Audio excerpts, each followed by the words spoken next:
Hello, tubers and tubettes. I wanted to talk to you about a little story that I heard, and it was from a good friend of mine. And I thought it was pretty interesting because just how life works out sometimes. He lives in a little town in Tulare, and he has a friend that is into collecting these vacuum tubes that they use in old radios and stuff. And he had found a cache of them on a Craigslist, I believe. And then but it was in his little town, and the other guy lives up in Oregon. So he asked his friend, which is my friend, would you mind going over there and buying those for me? I'll send you the money and everything else, and this is what I want to offer, for the thing. So he did. And he went down there and he bought all of these tubes for like, I'm going to say like 500 tubes that were brand new. They were still in the boxes for like $500. Now, this is his thing, so he knows what tubes are worth and what to offer and everything. But he offered him $500, and then he had my friend go over there and give him the $500 in cash and make the deal for him.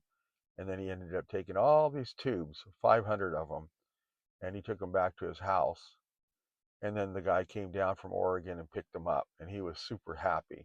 In fact, later he showed me an eBay listing where he had sold one of the tubes for $599. So he had already made his money back just in selling one tube. But obviously, you have to have the knowledge to be able to do this, to know what you're looking for. I noticed on there he said it has been tested. And I was thinking, man, I don't even know how to test the tube. I know there's some kind of resistance between the wires that you test for. But, for me to, or somebody to invest in this that didn't know what they were doing, that would just be a $500 quagmire, if you don't know what you're doing. Plus, you're trying to send these things and they're all fragile. So I can always find reasons that it wouldn't have worked for me anyway. But the interesting story was, why was this guy selling them? Well, apparently, what had happened was the guy was 95 years old and he had just closed the deal on selling his farm, his land. And so it was a pretty big acreage, maybe a couple hundred acres in Tulare. And he sold it to a development company for $4.2 million. Yeah, it's crazy amount of money. But that was a family farm. He was the last person. In fact, his wife had died. So he had this little, like a motion picture studio inside of his house. And he had all of this equipment, which were probably bought years ago when everything was cheap. And so this guy was 95 years old. He sold it for 4.2 million. And then about 2 weeks after it had closed on the property, he got in a car accident and he died. That's the craziest part about the story. Sometimes, that's just the way it is. I've heard of so many stories where people sold their ranch and then they ended up dying, right away, or, they waited a little bit too long. Plus, you're 95 years old. I don't know what you're going to do. He did have a daughter, but apparently she was into drugs. So she's recovered, but she's still into drugs. She stood to inherit the $4.2 million. That was going to be what she was going to get, just one daughter. Everybody else is gone. And so this studio that he had was a studio that he had from the 60s or 70s. He had 8mm projectors, he had cameras, he had all this stuff in this, and all the vacuum tubes, to back it all up. And then my friend found out that while he was, looking into the tubes, that this guy actually had a little motion picture studio there. And then the funny thing about it is that when he saw the pictures, there were just tons of film, that the rolled film, 8mm, just tons of it. And apparently somebody came in there, they did buy everything. They needed to get it out or it was going to be demoed when they were demoing the house in a couple of weeks. So they were under a lot of pressure. I think they wanted like 60,000 for all that stuff. Some guy came in and offered him $5,000, everything. I'll take everything today. Here's a $5,000 cash. And it wasn't their stuff. They didn't buy it or pay for it, or get any advantage. So they just said, sure, we'll give us the 5,000. And he took everything.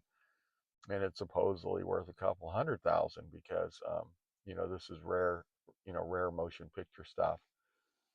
But when he looked at the film that was all up on the wall and everything, he saw that it was just tons and tons and tons. And he was like, well, what kind of pictures are these? What kind of, filming that the guy did? And I guess back in the 60s or 70s, he did porn.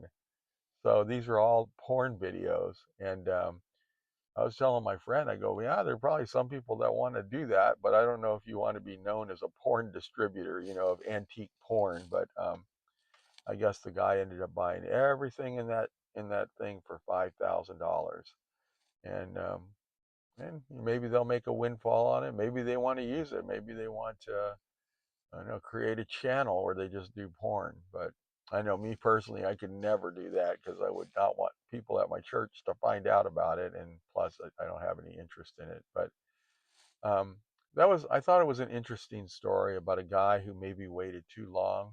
But I can understand, you don't want to sell the family farm. He waited till he was 95, and then I was really even surprised that he got killed in a car accident, that he would even be driving at 95. But that's exactly what happened. So I wanted to tell you about that little story. And there are deals like that uh, all the time. I find them, with cars, guys that are just getting, too old. My last car that I bought was a 57 GMC that had a front end collision. And the man I bought it from was getting, was early signs of Alzheimer's. And so it was very sad because when I picked up the truck, and then I had to go back there and pick up another truck that they were just going to give it to me. They just, well, get it off our property because she wanted to sell her property. And she had what she considered crap, and she wanted it off her property. So I ended up getting another truck for free. And while I was picking up the second truck, that old guy, he had said, "Oh, you think this truck is nice? You should see the one I have in my garage." And he didn't even realize that I had already picked it up, and it was at my house. It wasn't at his house. He thought he still had it. So I remember another point in that story too is when I went down there, he had a tractor. So I was thinking, oh, that would be really nice to use the tractor to put the flatbed on my trailer, because that was not going to be easy to put on. I actually did put it on with winches and with 2x8 board. I did it by myself. Um, but the tractor would have been so much easier. But he said, well, yeah, let's use the tractor. So he got in it, and I'm watching him, and he started the tractor up, but he could not figure out how to put it into any kind of gear. He couldn't get it into any gear. And I was like watching him, and I was thinking, oh my God, I do not want to be around him when he's operating this thing. So luckily he came back and he goes, yeah, it doesn't work. I don't know why it doesn't move. Well, it's not in the gear. You have to put it in a gear. But I didn't want to get on his tractor and then end up damaging it, or him thinking that I damaged it.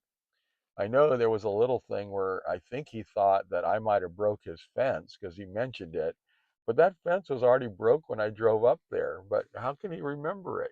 So I got all my crap out of there, and I got a really good deal, and it was just an older guy just losing it.